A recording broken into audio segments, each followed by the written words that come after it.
ক্ষমা করক মুনিবর, ক্ষমা করক।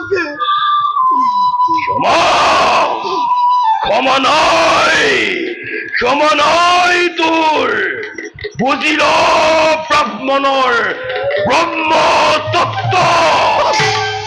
তই যেহেতু সকলৰ ৰূপ লৈ মোৰ যজ্ঞ ধ্বংস কৰিলি, এইবাবে আজিৰ পৰা তোৰ মুখমণ্ডল সকলৰ আকৃতিৰ হওক।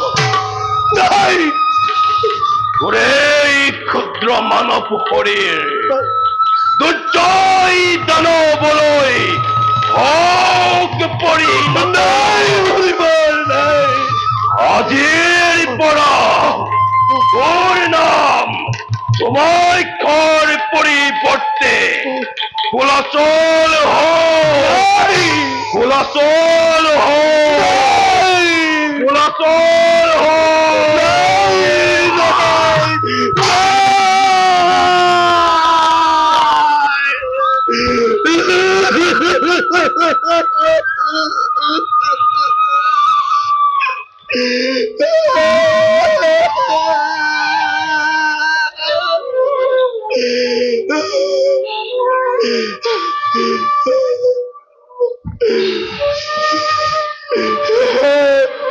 মুনিবর, আপুনি আপুনি মোক যি ব্ৰহ্ম শাপ দিলে তাক মই ললো শিৰ পাতি। কিন্তু কওক মুনিবৰ, কেনেদৰে পৰিত্ৰাণ পাম মই ব্ৰহ্ম শাপৰ পৰা? কেনেদৰে কেনেদৰে মুক্তি হব মোৰ?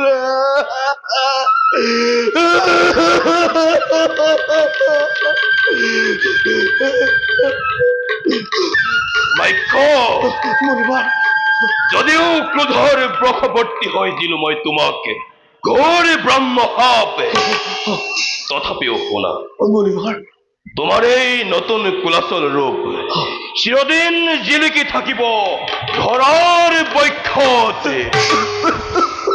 সকলোৱে তোমাক ভক্তি ভাৱে কৰিব স্মৰণ।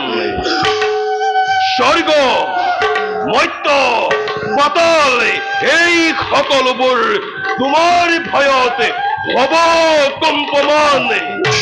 নাগ নর যক্ষ রক্ষ দেবী দেবী পশু পক্ষী কাৰোৰে হাতত তোমাৰ নহব মৰণ। কোনো অস্ত্ৰ হস্তই তোমাক এই দুৰ্জয় শৰীৰ ভেদিব নোৱাৰে।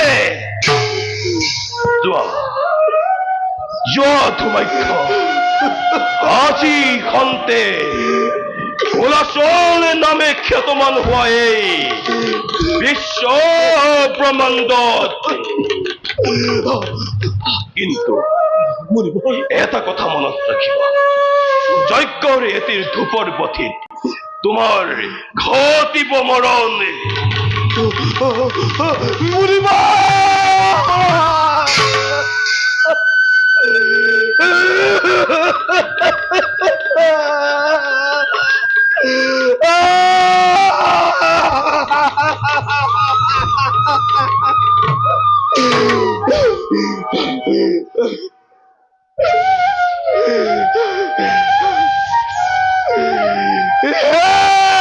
জগত বাকী চাই লোৱা,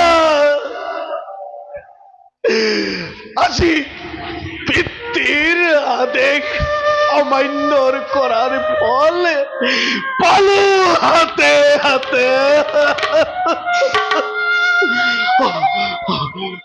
পিতা পিতা পিতা, ক'ত আছা পিতা, ক'ত আছা? চাই লোৱা তোমাৰ পুত্ৰৰ অৱস্থা।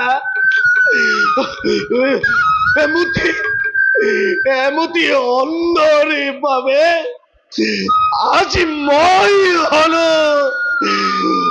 অভিশপ্ত।